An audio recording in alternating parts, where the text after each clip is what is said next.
Hi everyone. So today this is the first review video of a book in my channel. So the book I am talking about is Reminder of Him, and we will be reviewing it together. So as per me, on a scale of 5, I will rate this book 2.75, and this book is more about a tragic love story which start with a tragedy. So let's get started. So the book's main character, Kenna, is out of prison, and she was in the prison because she was driving a car along with her boyfriend, which she mentioned as husband continuously in the book, even though they weren't married at the time when he died. So she was intoxicated and driving the car, so she was imprisoned for 7 years of jail. And while she was in prison, she discovered that she is pregnant with pregnant and her husband name is Scooty. And when Scooty's parents found out that she is pregnant, they asked for the complete parental right and did not want any involvement of Kenna in their grandchild life, and which was understandable because Scooty was their only kid and they call him a miracle kid. So but Kenna was happy that because she could not take care of Dime while she was in prison, and also her relationship with her parents weren't good. Her mother was apparently an addict, and she was taken by childcare multiple time in foster care. So she was okay with Scooty's parent Patrick and Grace taking care of her little daughter Dime. So but when she came out of the prison, she wanted to get involved into Dime's life. She thought she moved into city where their parents were and where she met Scooty, and she was like she decided to beg for forgiveness from Grace and Patrick and ask them to give her some involvement or some visiting right in life of Dime.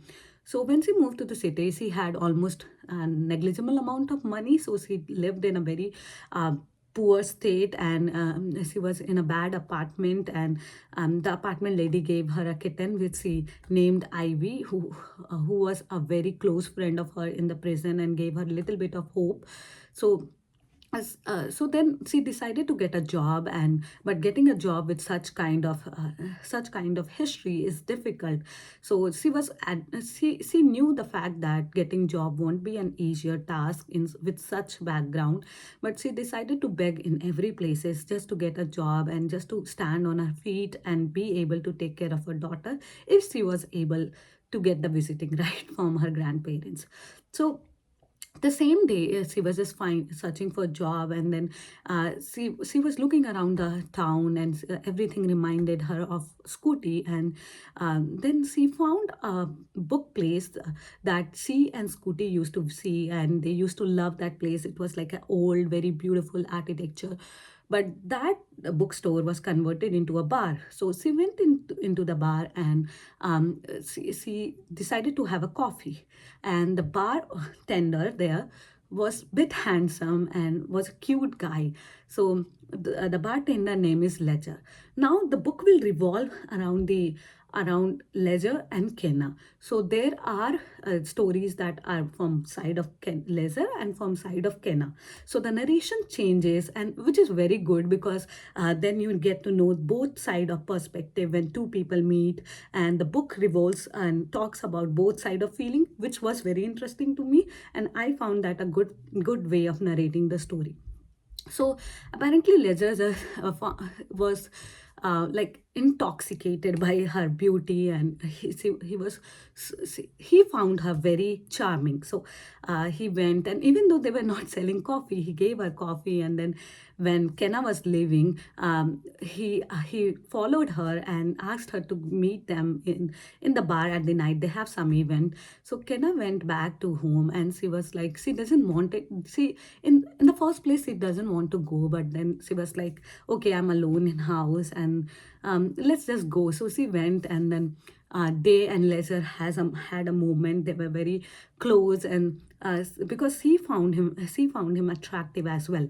So in the moment, Kenna asked his name, and he says Ledger. So there's something that sparked in her brain. She was like, Scooty's best friend name is Ledger, one of the very close friend who they were like friends since 5 years of age or something. And now if Scooty was alive, he would be 30, and Kenna is 26 right now. So even though it hit her, she wasn't able to resist the fact that she liked Ledger. In some ways she found him attractive. And once after that night, she decided that she will find a job. And then she went to a grocery store, and where she was she went into the washroom of a grocery store and was trying to clean up her shoes for like having a better impression during the interviews. And that time the grocery store's owner, her name was Amy, I guess. Yeah, I can be wrong here, but Amy found her, and she just like a casual girl's talk, like I try to take as break by coming into washroom and just trying to take a break. And then then Kenna asked her like, I just want a job, like I have been out from prison, and getting a job is very difficult. So Amy gave her a job, the job which was for specially abled people, and it was like 20 hours and paid minimum wages. But she was happy, like she was okay, like getting anything is good. But somewhere a second thought came in her brain that she's taking something from specially abled kids, which may not be good. But then Amy said that they rarely get applicant for this job. So, Kenna said that I will apply for it. Just give me an application, and they started filling the application. And all of a sudden, Kenna sees Ledger in the grocery store, and Ledger comes, and Kenna tries to hide her application because her name she did not mention to Ledger. But if Ledger sees her name is Kenna, he may uh, he may notice her, or he may get to know that she is Scooty's then girlfriend, who was the cause of his death. So she tried to hide it, and Ledger was just trying to flirt with her. And she just filled the application, and then Amy told that you just get back to get back to the job. From Monday there will be an orientation, and just come back. So so after this job filling application, Ledger leaves the grocery shop, and she decided to go to Grace and Patrick's home to beg them, to ask them to see Dime. And she went. So she stood in front of their street. And one more fact is that Ledger and Grace and Patrick's home were opposite to each other on a street. So when Patrick saw that Kenna was standing on the street, he got all the dots connected, and he realized that that's Kenna, and she has come for Dime. So after seeing Ledger, Kenna was sitting on the curb on the street, and Ledger said, "Why are you here?" So she is like, I'm here to meet my daughter." And she ran towards Patrick and Grace's home and was trying to bang on the door.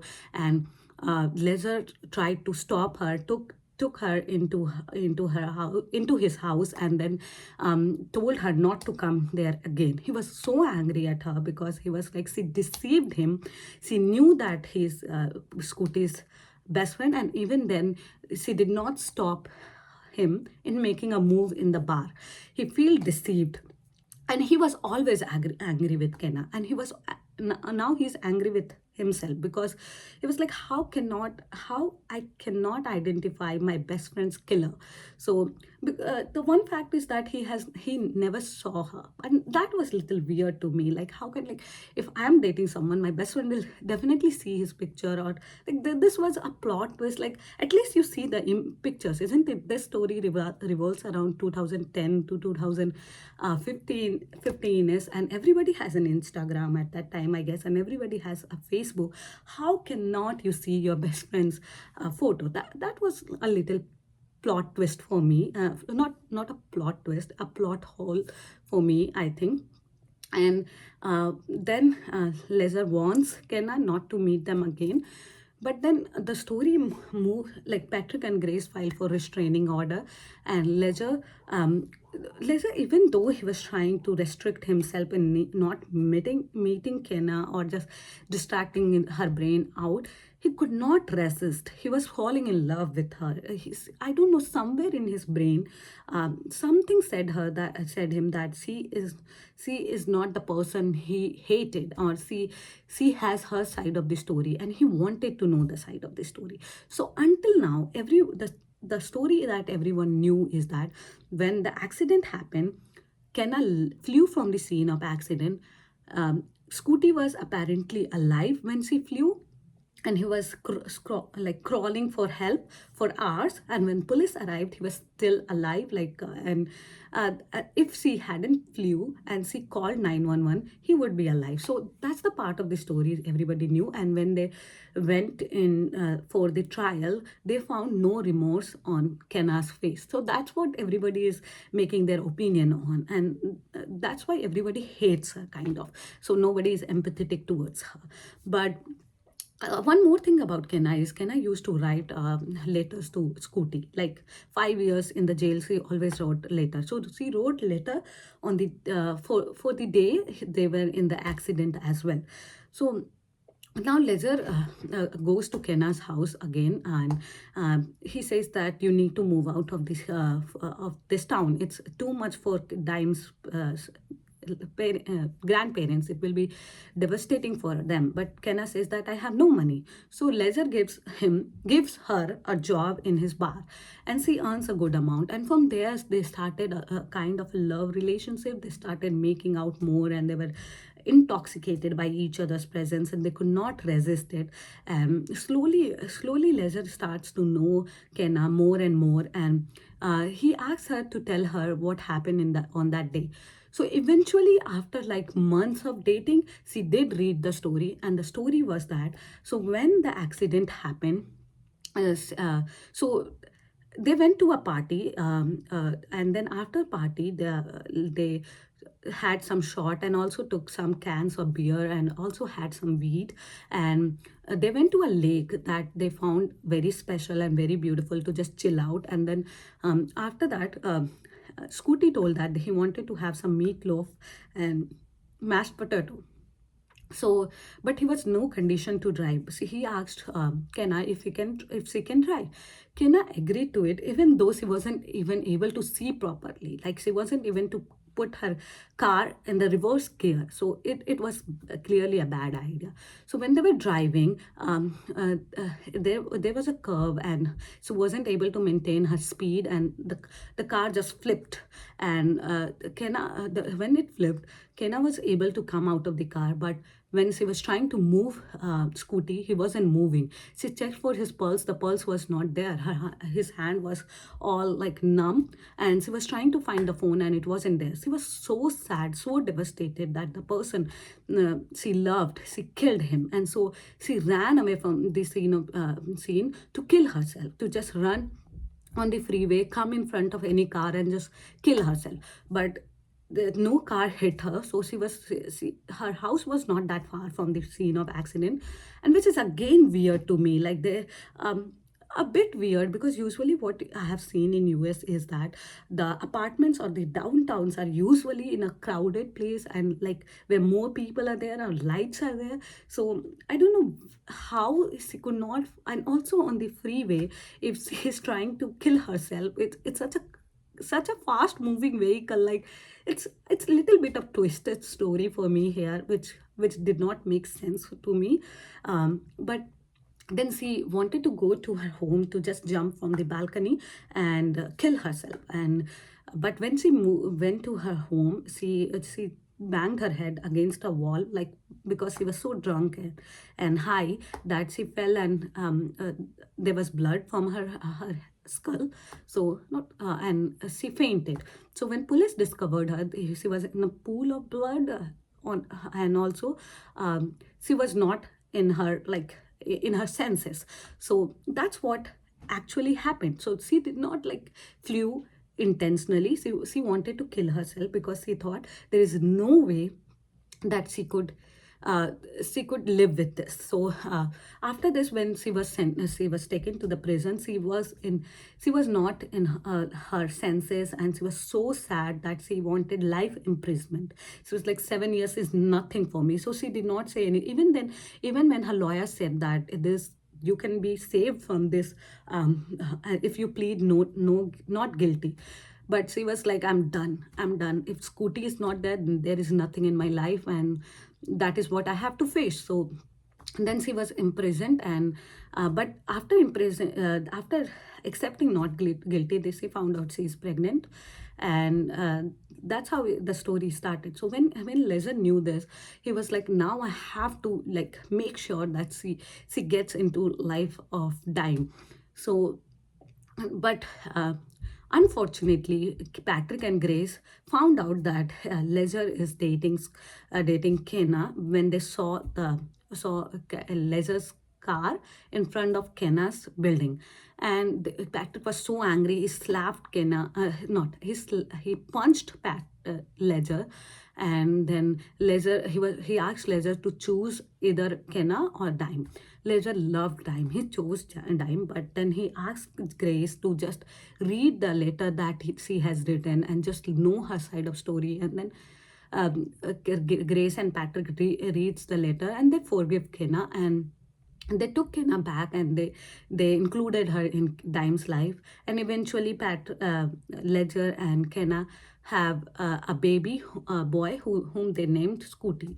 So there are a couple of things. First of all, I found it weird that such a close friend doesn't know how her boy how her how his best friend's wife or girlfriend looks. Like, that's weird. Like, how could not he see Kenna? That was one twisted point for me. Second, how the accident happened. I'm like, they have an iPhone at that time. So, if she was trying to search, maybe she could have said, "Hey Siri." But again, I read somewhere that people act different in such an intense situation. So this could be just me acting too strict, because maybe this can happen with anyone. So then again, she's trying to she's trying to just run in freeway, which is weird to me. Like, I don't know. So there are a couple of things that I found weird, and also the ending. Like, I don't know how they were able to forgive her so easily.